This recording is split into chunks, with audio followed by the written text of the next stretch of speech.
Ma patronne m'a licencié, puis Dieu m'a donné son poste. Histoire vraie. J'essayais de me reconstruire après, et je me suis retrouvée une fois de plus à terre, complètement brisée, ayant encore besoin de Dieu. Je me suis retrouvée dans une situation où je n'avais littéralement plus que ma voiture et les vêtements que je portais. Je ne mens pas, j'avais tout perdu. Et franchement, c'est encore douloureux d'y penser. Ma voiture était sur le point d'être saisie. Je ne savais pas quoi faire. Je conduisais sur l'autoroute et il pleuvait à verse. Je pleurais tellement que je ne voyais même plus la route devant moi. J'ai dû m'arrêter sur le bas-côté de l'autoroute parce que je pleurais trop fort pour continuer à conduire. Un orage violent, la pluie battante, et moi, sur le côté de la route, en sanglots.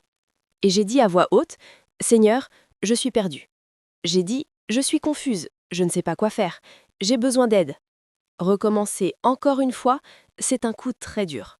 Et je savais que c'était de ma faute. Les décisions que j'avais prises m'avaient conduite là. Mais le savoir n'enlève pas la douleur. Alors j'ai demandé à Dieu de me diriger. Je déménageais d'une ville à une autre, rien qu'avec ma voiture et mes vêtements dedans. Et voici exactement la prière que j'ai faite. « Seigneur, si ce n'est pas ta volonté que je sois ici, ne laisse aucune porte s'ouvrir. Mais si c'est ta volonté, alors ouvre la porte. » Et j'ai été précise. J'ai dit « J'ai besoin d'un travail, Seigneur. Et pas n'importe quel travail, j'ai besoin d'un bon travail. » Je vivais chez une amie. Je pensais peut-être rentrer chez moi, me rapprocher de ma famille. Je ne savais pas. Un jour, je me trouvais dans un magasin, et une femme, totalement inconnue, est venue vers moi. Et écoutez bien, histoire vraie. Cette femme m'a regardée et m'a dit « Est-ce que vous avez déjà travaillé dans la vente ?» J'ai répondu « Pas vraiment. » Elle m'a dit « Vous avez l'air d'une très bonne vendeuse. » Je me suis dit « Vraiment ?» Je lui ai expliqué que je cherchais du travail, et elle m'a répondu « Il y a un hôtel qui cherche un directeur commercial. » Je lui ai dit que je n'avais jamais fait de la vente à ce niveau-là, et elle m'a dit quelque chose que je n'oublierai jamais. « Vous avez l'allure. » Elle m'a dit qu'elle savait qu'il recrutait. Elle m'a donné le nom de l'hôtel, et elle a ajouté « Je pense que ce poste est pour vous. » Alors j'y suis allée. J'ai postulé. L'entretien s'est bien passé, du moins c'est ce que je pensais. Mais la directrice ne me rappelait pas. Les jours passaient. Je relançais. Rien. C'était une femme plus âgée. Je ne savais pas si je lui avais plu. Je ne savais pas si j'avais raté quelque chose. Et honnêtement, j'étais à nouveau perdue. Mais puis, elle m'a appelé un jour. Elle me dit « Oui, alors quand est-ce que tu peux commencer ?» Je lui réponds « Je peux commencer tout de suite. » Et voilà, je commence le travail. Mais c'était étrange, parce que la directrice générale, qui était donc ma patronne, avait en réalité déjà plus ou moins promis ce poste à quelqu'un d'autre. Du coup, elle me gardait dans une sorte de flou, dans un état d'incertitude. Elle m'a fait venir comme si elle allait vraiment m'intégrer dans le poste, alors que ce n'était pas clair. Et pourtant, ce n'est pas ce pourquoi j'avais postulé, ni ce qu'elle m'avait dit lors de l'embauche. Dès le départ, elle jouait à des jeux. Dès le début. Elle ne savait pas qu'elle avait affaire à quelqu'un d'intelligent et lucide. Donc, j'ai commencé le travail. Et très vite, j'ai dû lui opposer un peu de résistance, parce qu'elle essayait de me pousser vers un autre poste qui n'était pas salarié et qui ne correspondait absolument pas à ce pourquoi j'étais embauchée. Et je lui ai dit clairement « Non, ce n'est pas pour ça que je suis venue. J'ai postulé pour ce poste-là et c'est ce que vous m'avez promis. » Je voyais bien qu'elle avait l'habitude de traiter de personnes qui n'étaient pas très avisées. Mais cette fois, elle était tombée sur la bonne personne. Après quelques échanges et un peu de fermeté de ma part, elle a finalement officialisé les choses et m'a placée dans le poste salarié, un poste très bien payé. Donc, j'entre dans ce rôle. Et cette femme était un véritable cauchemar. Quand je vous dis qu'elle était horrible à vivre au quotidien, je ne plaisante pas. Elle était dure, amère, merde. C'était le genre de personne qui voulait toujours avoir son pied ou son pouce sur ton cou. Même quand elle souriait, on sentait quelque chose de malsain. C'était presque effrayant. Mais moi, en tant que femme craignant Dieu, et surtout dans un moment de grande humilité, parce que je venais de tout perdre, je me suis dit « Seigneur, je vais saisir cette opportunité et en faire ce que tu voudras. » Alors je suis restée humble, disponible, serviable. J'essayais même d'adoucir sa méchanceté, de lui parler de Dieu, d'être une présence plus douce. Et pendant un moment, ça a semblé fonctionner. Mais ensuite, l'équipe s'est rapprochée de moi. Parce qu'elle était tellement méchante que les gens évitaient son bureau. Personne ne voulait s'approcher d'elle. L'environnement de travail était extrêmement toxique, le plus toxique que j'ai jamais connu. Malgré tout, j'aimais le propriétaire de l'hôtel et sa famille. Je voyais que c'étaient des gens bien. Et l'équipe aussi. J'avais l'impression d'apporter de vrais changements, d'aider les gens à se structurer, à avancer. Alors, quand elle a vu que je prenais des initiatives, que je ne faisais pas seulement de la vente, mais que j'aidais aussi à gérer d'autres aspects de l'hôtel, elle a commencé à me donner tout son travail. Quand je dis tout, je parle de tout. Elle ne voulait plus rien faire. Elle ne voulait plus embaucher personne. Elle ne voulait plus licencier personne. Elle ne voulait absolument rien faire à part rester dans son bureau et dire « fais ci, fais ça, fais ça ». Et moi, ça m'allait, parce que j'apprenais énormément. J'apprenais sur le tas, en avançant. Au bout d'environ 1 an, elle m'avait donné tellement de responsabilités qu'elle n'avait littéralement plus rien à faire. Elle venait, s'asseyait dans son bureau toute la journée, et c'était tout. Et elle adorait ça. À tel point qu'elle est allée voir le propriétaire pour lui dire « Oh mon Dieu, Sandra est une bénédiction. Elle m'aide tellement. Je ne suis plus stressée. » Le propriétaire ne voyait pas son côté sombre. Il ne voyait pas comment elle explosait, comment elle traitait l'équipe. Il était présent, mais il ne voyait pas la réalité. Elle ne dirigeait pas, elle dominait. Elle régnait comme une dictatrice. Devant lui, elle était tout sourire. Tout était faux. Mais elle disait quand même des bonnes choses sur moi. Suite à leur discussion, ils ont décidé de me proposer un double rôle, directrice commerciale et responsable des opérations. En d'autres termes, je reprenais la majorité de ses responsabilités, mais avec une augmentation de salaire. Et moi, j'ai dit oui. Même si j'étais déjà épuisée par sa folie, j'aimais tellement mon travail que j'arrivais à la mettre de côté et à me concentrer sur ce que je faisais. Désormais, j'avais une voix. J'avais un mot à dire. Je pouvais prendre des décisions pour améliorer le fonctionnement de l'hôtel. Et les résultats ont commencé à se voir. Le propriétaire remarquait que la masse salariale diminuait, que les dépenses mensuelles baissaient, que l'équipe était plus heureuse, qu'il y avait moins d'heures extra, que les ventes augmentaient. Mais c'est là qu'elle est devenue jalouse. Parce que l'équipe se rapprochait de moi. Parce que le propriétaire remarquait l'amélioration. Alors l'environnement est devenu toxique. À un point où je me suis dit « Je ne peux plus travailler ici. Cet endroit ne me mérite pas. Je suis trop bien pour ça. » Elle a commencé à monter le personnel contre moi. Elle disait aux employés « Sandra veut que tu sois renvoyée », alors que c'est elle qui me demandait d'écrire les rapports disciplinaires. Un jour, elle m'a dit « Je n'aime pas le fait que tu aies autant d'opinions sur des choses que je fais avant que tu n'arrives. Tu n'as pas besoin de parler à mon patron quand je ne suis pas là. » Et je lui ai dit que nous parlions tous ensemble en réunion. Elle m'a dit « Quand on est avec mon patron, c'est moi qui parle. Toi, tu n'as rien à dire. Tu n'es pas la directrice de cet hôtel. » Elle était là, le doigt presque collé à mon visage, en train de dire « Tu n'as pas à… » J'ai interrompu. Je me suis levée et j'ai dit « Attendez, ne mettez plus jamais votre doigt dans mon visage. Je suis une femme adulte. Je ne suis pas votre enfant. Je suis un employé de cette entreprise et vous allez me parler avec respect. » Quand je lui ai parlé comme ça, elle a reculé. Elle s'est calmée immédiatement. Et pourtant, la plupart des gens avaient peur d'elle, ce que je n'ai jamais vraiment compris. Je suppose que c'était parce qu'elle jouait la grosse méchante, le grand méchant louf, mais en réalité, elle faisait plus de bruit qu'autre chose. J'avais déjà des entretiens prévus avec d'autres entreprises. J'étais prête à partir. Je me disais, cet endroit ne me mérite pas. Avant cette histoire de doigt dans mon visage, j'étais fidèle, présente, engagée. Je ne me plaignais même pas malgré tous ces problèmes. Mais après ça, j'étais finie. C'était un vendredi. Et honnêtement, à ce moment-là, je ne m'en fichais complètement de ce qu'elle allait penser ou dire. Mais je vous jure qu'elle m'avait mis à 10 sur 10. Cette femme était littéralement à ça de mon visage. C'était complètement fou.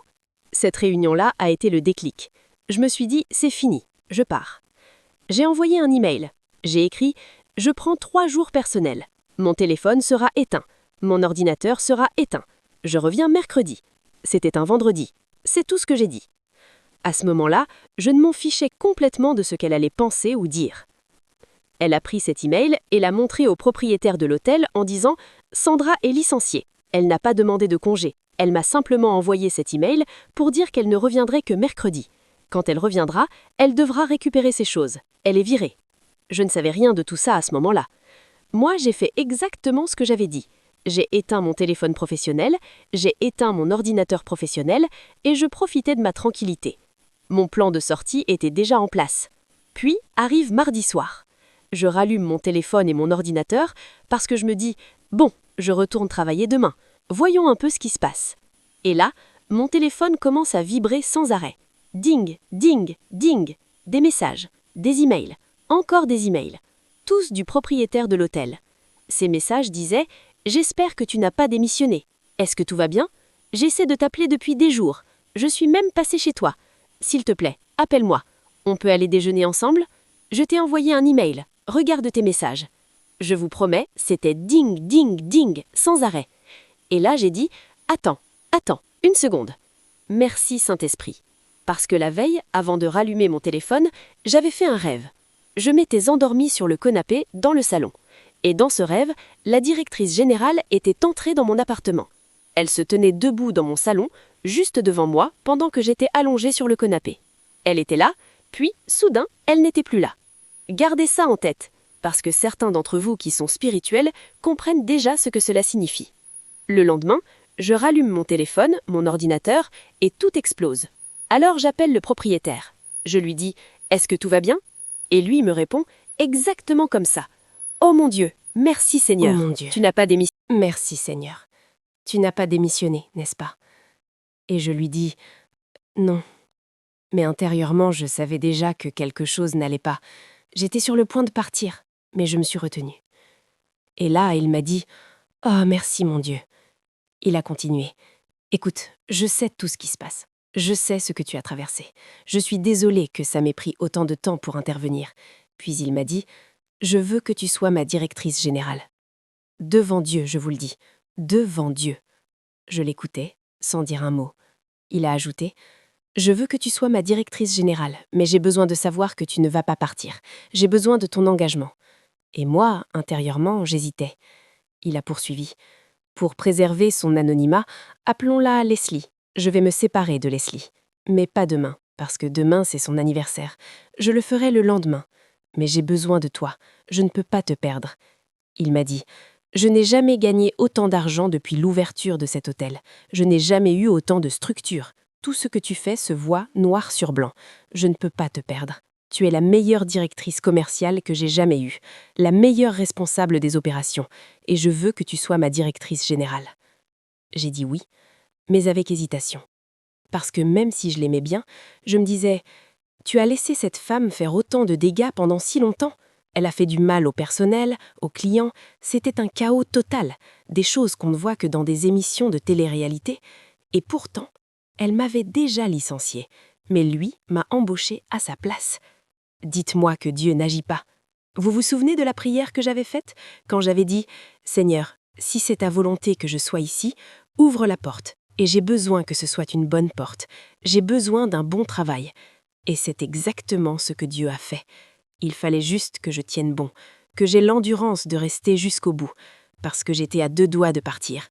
Et c'est ça, Dieu qui intervient à la dernière minute, Dieu qui arrive à l'heure finale. Il ne nous abandonne jamais. Et ce rêve que j'avais fait, où elle se tenait dans mon salon, cela voulait dire que sa position allait m'être donnée. Gloire à Dieu. C'était spirituel. Le lendemain, je suis retournée au travail. C'était son anniversaire. Je savais que j'étais la nouvelle directrice générale. Je savais qu'elle allait être licenciée. Mais elle ne le savait pas. Et quand je vous dis qu'elle m'a traitée comme une moins que rien ce jour-là, le propriétaire avait joué la comédie. Il lui avait dit « Non, ne renvoie pas Sandra, laisse-moi gérer ça. » Elle ne savait pas qu'il allait me confier tout son poste. Et ce jour-là, elle était odieuse. Elle me lançait des regards méprisants. Elle souriait de travers. Elle me tournait le dos volontairement. Mais moi, je savais. Je savais que Dieu était en train d'agir. Elle m'ignorait complètement. Elle ne me parlait pas. C'était tellement étrange. Et dans ma tête, je me disais « Je pourrais être mesquine. Je pourrais. » Mais je ne l'ai pas fait. Je suis restée calme. Je suis restée dans mon bureau. Je faisais mon travail. J'essayais juste de réaliser « Est-ce que ça va vraiment arriver ?» Le lendemain, le propriétaire m'appelle. Il me dit « Leslie est-elle à l'hôtel? Est-elle dans son bureau ?» Je lui réponds « Oui, elle est là. » Il me dit « J'arrive pour la voir. » On raccroche. 20 à 30 minutes plus tard, je le vois arriver sur les caméras. Il entre par l'arrière, va directement dans son bureau, ferme la porte. Ils sont restés là-dedans environ 45 minutes à 1 heure. Puis l'ingénieur est appelé. Ils aident Leslie à porter ses cartons jusqu'à sa voiture. Elle pleurait. Et laissez-moi être claire, ça ne m'a pas rendue arrogante, je n'ai pas jubilé. Oui, j'ai ressenti une forme de justice, une forme de réparation, mais pas de triomphe malsain. Parce que dans ma tête, je pensais Je n'ai jamais fait ça auparavant. Et si je n'étais pas à la hauteur? Et si je n'étais pas bonne dans ce rôle? Elle n'avait pas été un bon modèle, elle ne m'avait montré que très peu de choses. J'allais devoir apprendre sur le tas, me jeter à l'eau, avancer par la foi. Il l'a accompagnée jusqu'à sa voiture, puis il est entré dans mon bureau. On voyait qu'ils avaient eu une discussion lourde, il avait l'air très sérieux. Il avait dans la main un énorme trousseau de clés, peut-être 50 ou 60 clés, les clés de tout l'hôtel. Il les a déposées dans ma main et il m'a dit « Je te confie mon entreprise ». Je lui ai répondu « Je ne vous décevrai pas, je ne vous décevrai pas ». Puis il est parti. J'ai fermé la porte de mon bureau, je me suis assise. J'étais en état de choc, en incroyance totale, et j'ai commencé à pleurer. Je me suis dit « Dieu, vraiment ?» Parce que oui, je gagnais déjà ma vie correctement, mais ça m'a fait passer à un autre niveau. Ce poste de directrice générale que j'ai occupé pendant 7 ans a ouvert tellement de portes pour moi. Ce travail m'a permis d'acheter la maison de mes rêves sur un terrain de golf. Ce travail m'a sorti de l'endettement. Ce travail m'a permis d'avoir des milliers de dollars sur mon compte bancaire, alors que ce n'était absolument pas ma situation avant que Dieu ne renverse les choses. Alors la morale de l'histoire est simple. Il n'existe aucune situation que Dieu ne puisse restaurer, parce qu'il est un Dieu fidèle, un Dieu juste et un Dieu qui restaure.